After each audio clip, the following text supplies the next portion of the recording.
cenovnik i otvorit će vam se polje gde vam je navedena osnovna cena, odnosno cena za radne dane u nedelji, vikend cena, cena za petak i subotu, zatim cena shodno broju gostiju, kao što je u ovom slučaju, dakle, kada broj gostiju premaši 2, odnosno treći i četvrti gost, plaćaju 7, odnosno 14 evra više, što se dodaje na osnovnu cenu.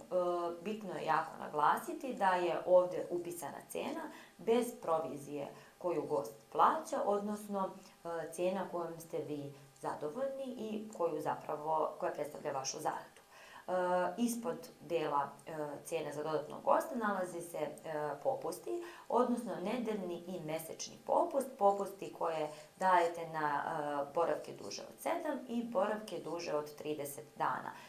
Važno je takođe naglasiti da se popusti obračunavaju na cenu sa dodatom provizijom gostiju.